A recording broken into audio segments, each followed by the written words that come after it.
Hello developers, welcome to the Coder's Life. Today we are going to build an amazing hook called useInView. The useInView React hook is a utility that helps you determine whether a specific element is currently in the viewport or not. When you use this hook, you can track the visibility of an element as the user scrolls through a web page. It returns a Boolean value indicating whether the target element is within the visible area of the browser window.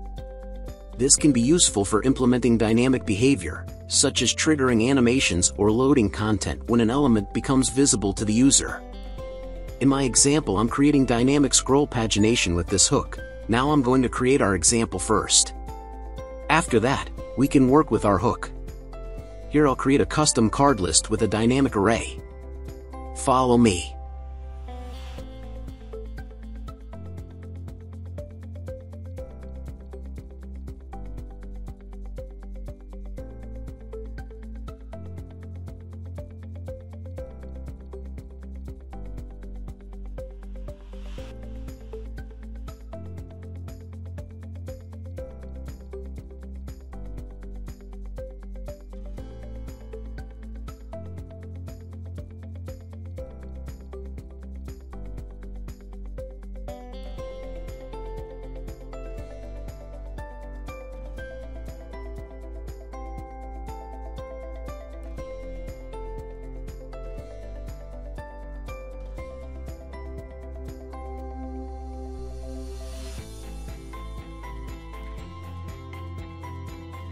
Let's create the card component inside the components directory.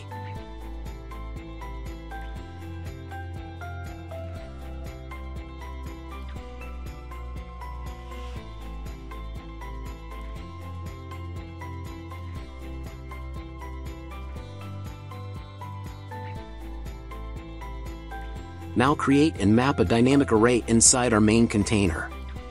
Then inside the map function, let's return the card component, and here I'll pass the index as a prop to the card component.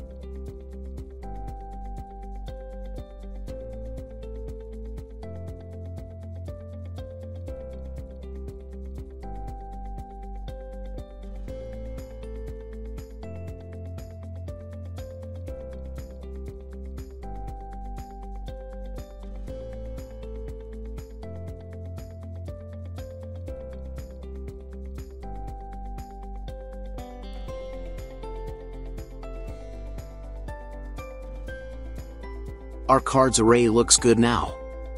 Let's move to the card component. First, create the card.module.scss file to write CSS styles.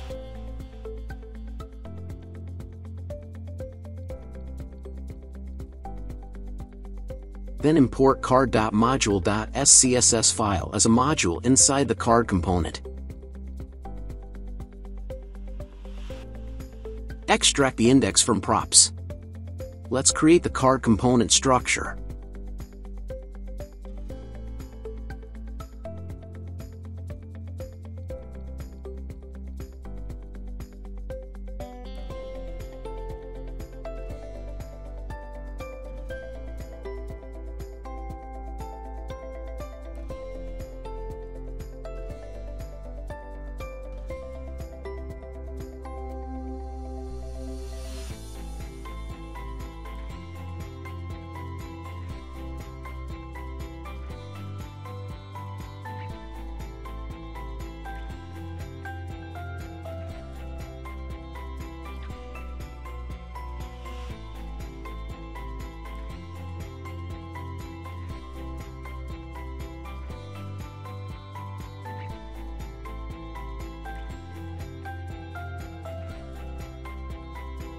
For example, I'm using placehold.co to display some images inside the card component.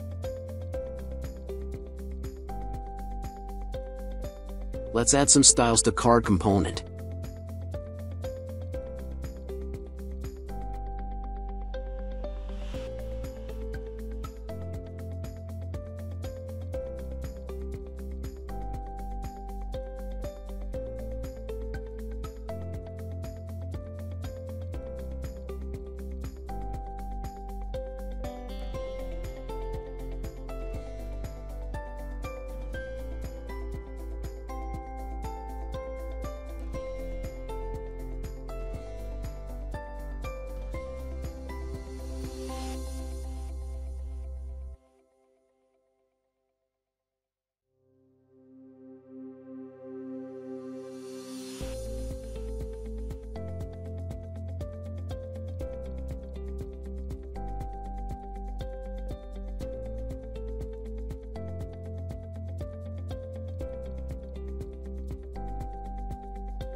I'm importing Poppins font from Google Font. You can use it as you want.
I have added some basic styles to the component. You can style it as you want.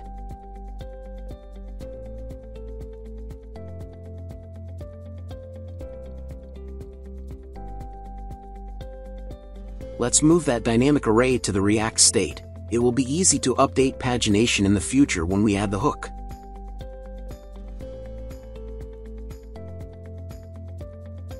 Create page state also with default value 1.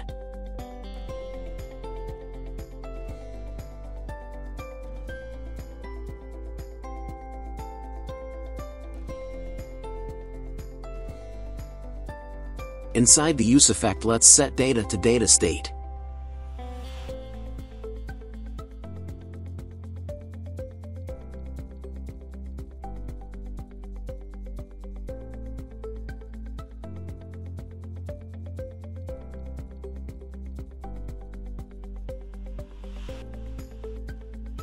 Here, when we create a dynamic array, I'm using a simple trick to handle pagination.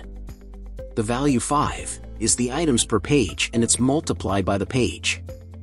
In that multiplication, if we got the page value as 2, the array will create with the 10 indexes.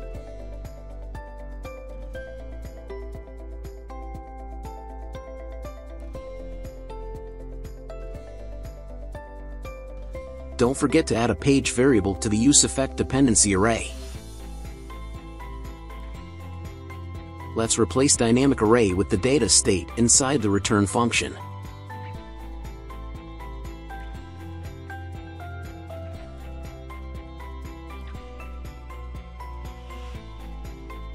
Almost done with the list of cards. Let's create a button called Load More.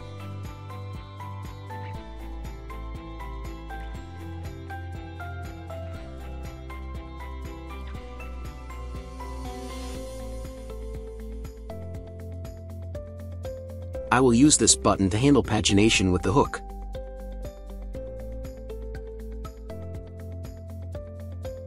Let's add some styles to the button.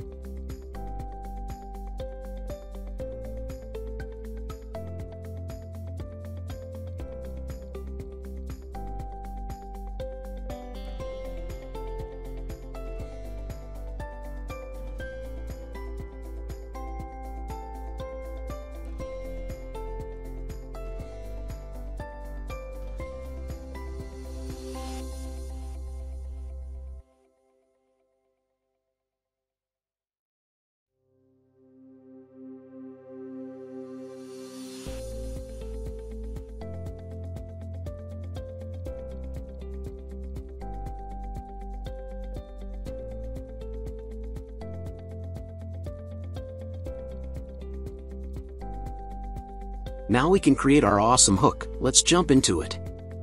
First, create folder called hooks inside the src folder. Then create a file called useInView.ts. Inside it, create a function called useInView and export it as a default export.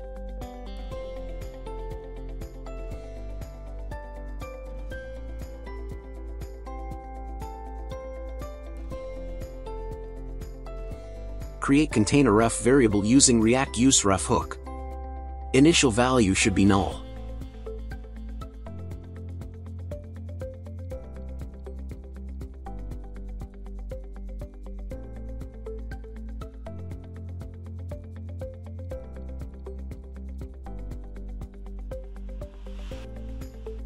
Create state to update if element is on viewport or not.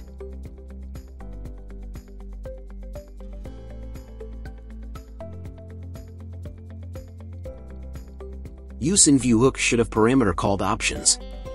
Inside the options you can pass root margin, and thresholds. Let's add TypeScript interface for it.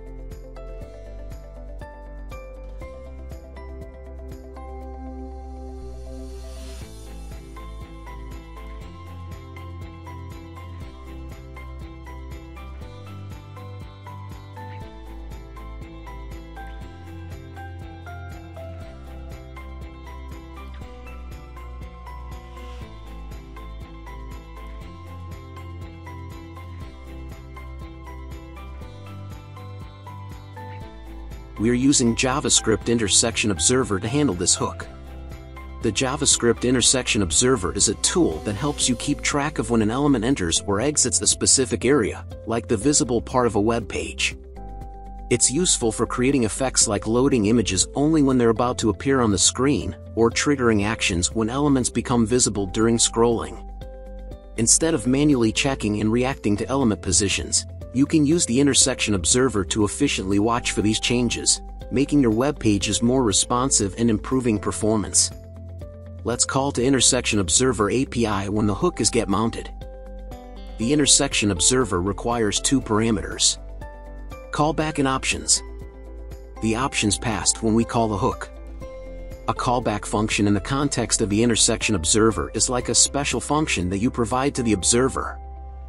This function gets automatically called when an element you're watching enters or exits the visible part of the web page.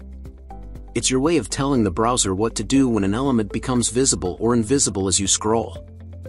This helps you create cool effects like showing things when they appear on the screen or making things disappear when they're not visible anymore. The callback function you provide to the intersection observer typically takes an array of entries as its argument. Each entry in the array represents an observed element and contains information about its intersection with the viewport or container. The observer.observe method is used to start observing a specific DOM element using the intersection observer. This method tells the observer to keep an eye on the specified element and watch for changes in its visibility or intersection with either the viewport or a container element. Here I'm using container ref as an observer element. I will show you how to use that ref on a specific element. Don't forget to add an unobserved method inside the useEffect cleanup function. The unobserved method is used to stop observing the target element.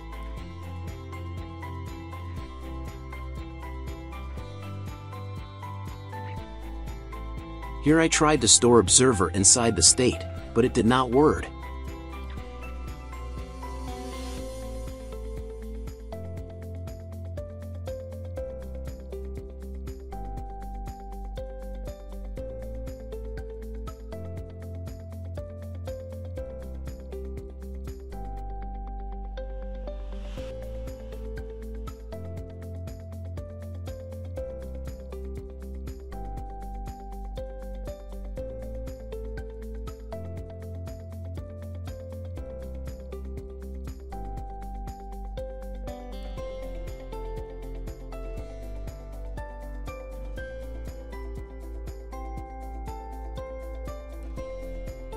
Now we can create custom function to observer and unobserved specific element without using container ref.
return required variables from useInView hook. Now we can call the hook we build. Let's call it and extract ref and InView variables from it.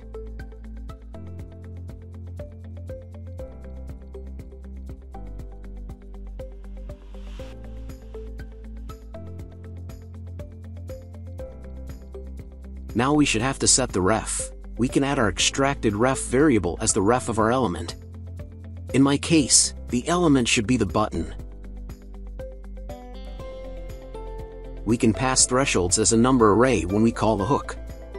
The thresholds represents the proportion of the observed element that needs to be visible within the specified root, viewport or container, in order for the observer's callback function to be triggered. Threshold values range from 0.0 to 1.0, where 0.0 means not visible at all and 1.0 means fully visible. The observer's callback will be triggered whenever the observed element crosses any of the threshold values you've specified. Let's create a type to hook to identify what variables will it returns.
Remove the observer state if you added it.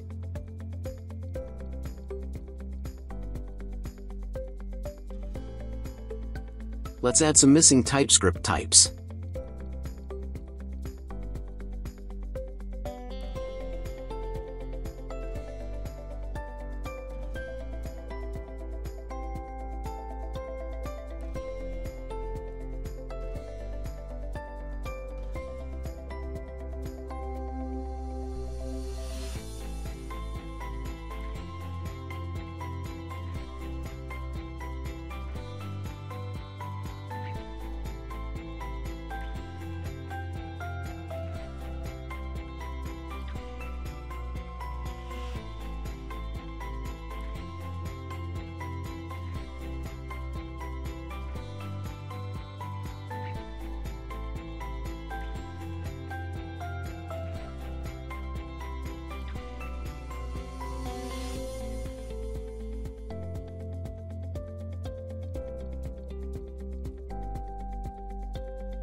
Update in view state based on your element, inside callback function.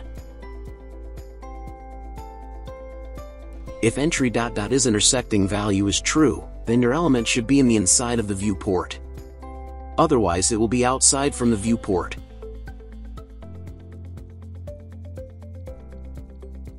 Check console.log on the browser view.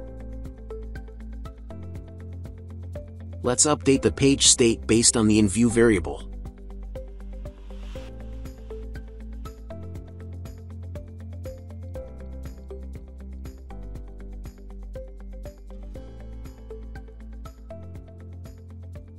Now the page state will be increased one by one. And you can see the data state array length also increasing every time when page get updated. If you like this video, please hit the like button below and don't forget to subscribe. Thank you.